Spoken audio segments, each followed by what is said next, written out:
दोस्तों, आज की वीडियो बहुत ज्यादा ज्ञानवर्धक और धन प्राप्ति का मूल मंत्र है। आज की इस वीडियो में हम बात करेंगे आखिर औरत का वह कौन सा अंग बेशर्म होकर दबाने या चूसने से अचानक अपार धन की प्राप्ति होती है। लोग औरत का कौन सा अंग दबा और चूस कर अमीर बन जाते हैं। जो भी मनुष्य औरत का यह अंग दबाता या चूसता है, उसके घर में सदा माँ लक्ष्मी का वास रहता है और माँ लक्ष्मी की कृपा सदैव बनी रहती है। तो दोस्तों, आज की इस वीडियो में हम बताएंगे औरत का वह कौन सा अंग जैसे हर पुरुष को दबाना या चूसना चाहिए। नमस्कार दोस्तों, आप सभी का स्वागत है आज की इस बेहद ही ज्ञानवर्धक जानकारी भरी वीडियो में। दोस्तों, आपको पता चल ही गया होगा कि आज की वीडियो में हम क्या सीखने जा रहे हैं। दोस्तों, चैनल को सब्सक्राइब करें और हर हर महादेव लिखना ना भूलें। साथ ही इस वीडियो को लाइक और सब्सक्राइब करें। लक्ष्मी माँ उसके घर पर सदा कृपा दृष्टि बनाए रखें। दोस्तों, एक बार की बात है, एक गांव में शिव नाम का व्यक्ति रहता था। वह अपनी पत्नी से बहुत ज्यादा परेशान था क्योंकि उसकी पत्नी बात बात पर हमेशा उसे ताना मारा करती थी, तुम्हारे पास है ही क्या, घर में खाने तक को कुछ नहीं है। दोस्तों, उसके घर में बिल्कुल कंगाली छा गई थी। एक भी रुपया नहीं था और उसके घर में खाने के लिए अन्न का एक दाना तक नहीं था। दोस्तों, एक तो घर में खाना नहीं, ऊपर से पत्नी का ताना। बहुत परेशान हो गया, उसे समझ नहीं आ रहा था मैं क्या करूं। एक दिन की बात है, शिव अपने घर से एक सुनसान रास्ते पर निकल गया। वह उस सुनसान रास्ते पर चल ही रहा था कि उसे एक साधु तपस्या करते हुए दिखाई दिए। वह उनके पास जाकर बैठ गया। जब साधु ने अपना तक खत्म किया तो शिव उनके सामने रोने लगा। साधु ने शिव से कहा, पुत्र, तुम्हें क्या दिक्कत है? तुम क्यों रो रहे हो? आखिर तुम्हें क्या परेशानी है? तब शिव ने साधु महाराज से कहा, है महाराज, मेरी एक पत्नी है जो कि मुझे रोजाना ताना मारती है। मैं गरीब हूं तो मैं क्या करूं, कितना भी कुछ कर लूं लेकिन धन कमा ही नहीं पाता। अभी तक एक छोटा सा धंधा था, वह भी पत्नी के क्लेश की वजह से चौपट हो गया। वह दिन रात मुझसे झगड़ा करती है। अब तो मैं दाने दाने के लिए परेशान हो गया। हमारे घर में खाने के लिए कुछ भी नहीं है, इसके अलावा पहनने के लिए वस्त्र भी नहीं है। लेकिन मैं अपनी पत्नी को समझता हूँ कि वह मुझे ताने मारे, मुझसे झगड़ा ना करें, लेकिन वह बिल्कुल भी नहीं मानती जी। इसी वजह से मैं बहुत ज्यादा परेशान है। इसी वजह से मैं घर छोड़कर यहाँ आया। वह शार्दुल जी कहते हैं, रोमन बेटा, मैं तुम्हें यह काम बताने जा रहा हूँ। तुम्हें औरत का सिर्फ यह अंग बेशर्म होकर का दबाव या चूस लेना है, अचानक तुम्हारे घर में धन की प्राप्ति हो जाएगी। तुम देखते ही देखते अमीर बन जाओगे। शार्दुल जी कहते हैं, जो भी पुरुष औरतों का यह अंग दबाता या चूसता है, उसके घर में कभी भी धन की कमी नहीं रहती है और ना ही उसके घर में लड़ाई होती है, या जो भी व्यापार करता है उसमें हमेशा तरक्की होती है। शालू जी ने कहा, अब मैं तुमको औरत का वह अंग बताने जा रहा हूँ, इसे ध्यान से सुनना और अपने जीवन में इस पर जोर करना। तब शिव शार्दुल जी महाराज की बातें बहुत गौर से सुनता है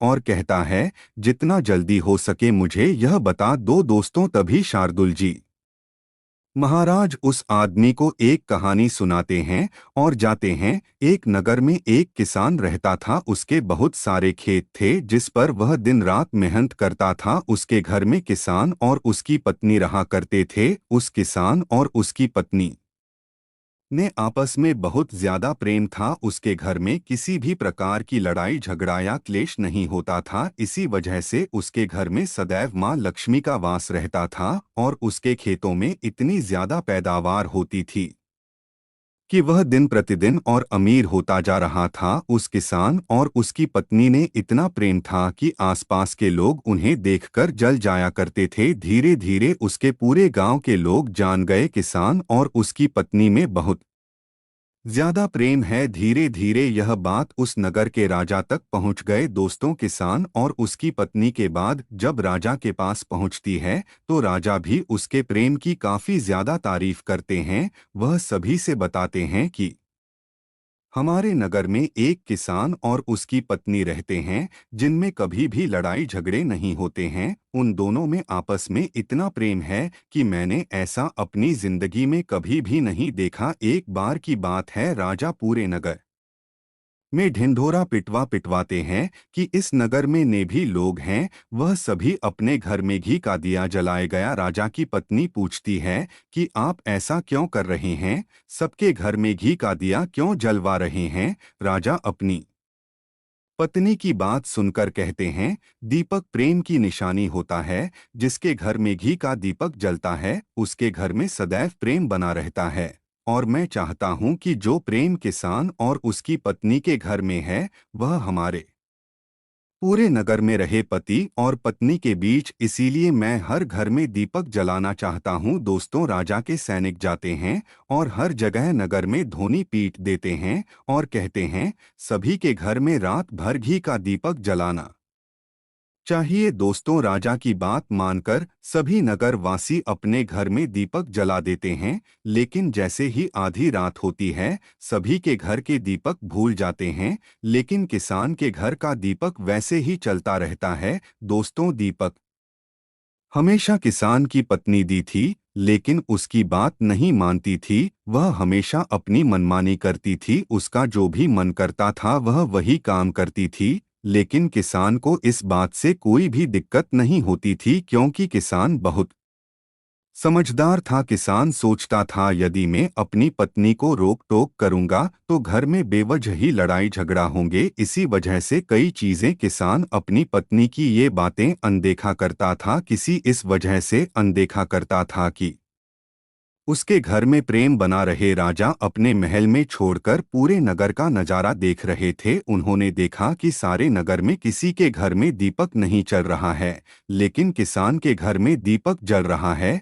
तब राजा अपनी रानी से बोलता है कि देखो, किसान और उसकी पत्नी के घर में दीपक जगमगा रहा है, लेकिन पूरे नगर में कहीं भी दीपक नहीं चल रहा है। इसी से पता लगता है कि किसान और उसकी पत्नी में कितना प्रेम है। तब राजा की पत्नी राजा से बोलती है कि जो किसान और उसकी पत्नी में प्रेम है, वह किसान की पत्नी की वजह से है, और इसी वजह से उसके घर में इतना ज्यादा प्रेम है। दोस्तों, जब राजा रानी की बात सुनता है तो कहता है, नहीं, तुम्हारा सोचना गलत है। जो प्रेम किसान के घर में है, वह उसकी पत्नी की वजह से नहीं है, बल्कि वह किसान की वजह से है। रानी, यहाँ पर किसान बहुत ज्यादा समझदार है, आपका सोचना गलत है, और यही वजह है जो कि उनके घर में कभी भी लड़ाई झगड़ा नहीं होता है। दोस्तों, राजा कहता है, किसान समझदार है। रानी कहती है, किसान की पत्नी समझदार है। दोस्तों, इसी तरह कुछ देर चलता रहा। राजा कह रहे थे, किसान समझदार है, रानी कह रही थी, किसान की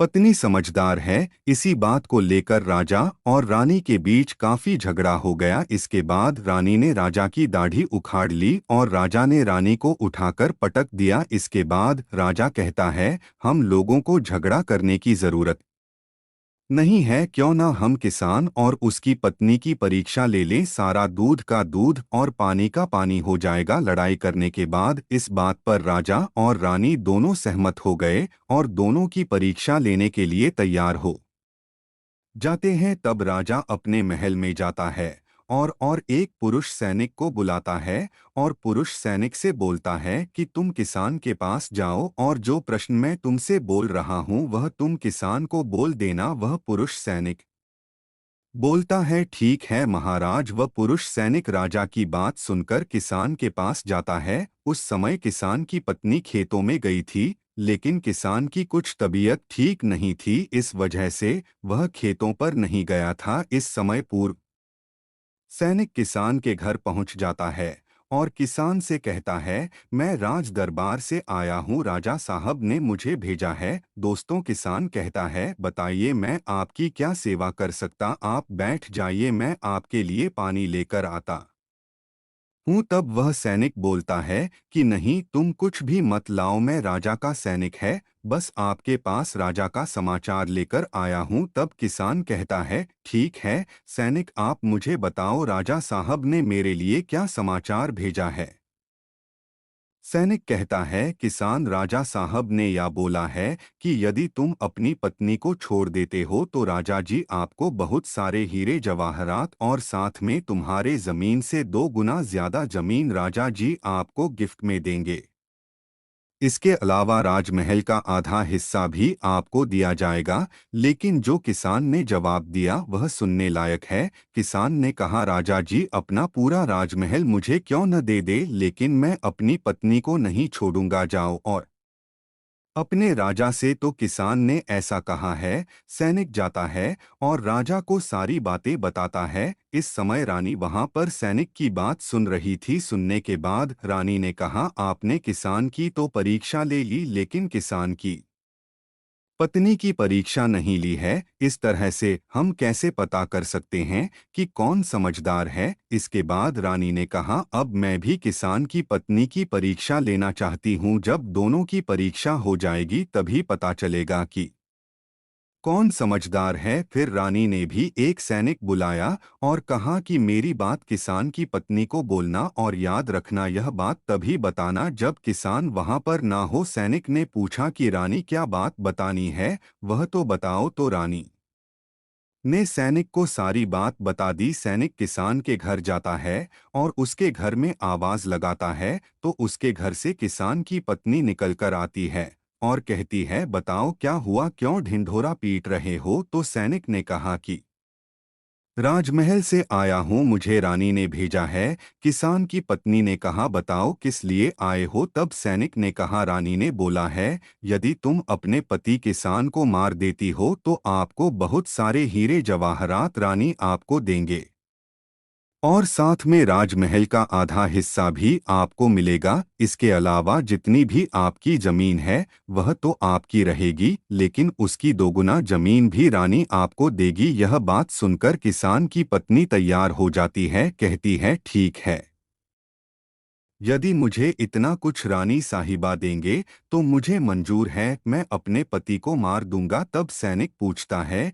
कि रानी को कैसे पता चलेगा कि आपने अपने पति को मार? तभी किसान की पत्नी बोलती है, मेरे घर में जो दीपक जल रहा है, जब मैं किसान को मार दूंगी तो उसे बुझा दूंगी, तभी आपको पता चल जाएगा कि मैंने किसान को मार दिया है। अब सैनिक किसान की पत्नी की बात सुनकर राजमहल जाता है और रानी को सारी बात बताता है। किसान की पत्नी की बात सुनकर रानी बहुत अचंभित हो जाती है। राजा और रानी को स्तरीय जांच से नफरत होने लगती है। उसी समय राजा अपने नगर के सभी लोगों को बुलाता है और कहता है कि मैं चाहता हूं कि मेरे और मेरी पत्नी की वजह से किसान की जान न जाए। तुम लोग ऐसा करो, उस किसान के घर जाओ और सारी बातें बता दें और उस किसान को बचा लो, वरना किसान की पत्नी उसे मार देगी। इधर सैनिक किसान के घर जाते हैं और सोचते हैं कि किसान की पत्नी किसान को रात में मानेगी और दिया बुझ आएगी। इससे पहले ही हम किसान के घर में पहुंच जाते हैं और किसान को बचा लेते हैं। दोस्तों, जैसे ही राजा के सैनिक किसान के घर पहुंचते हैं तो देखते हैं कि किसान तो मरा पड़ा हुआ है। तो सैनिक किसान की पत्नी से बोलते हैं कि तुमको तो किसान को रात में मारने के लिए बोला गया था, लेकिन आपने अभी किसान को क्यों मार दिया? तब वह किसान की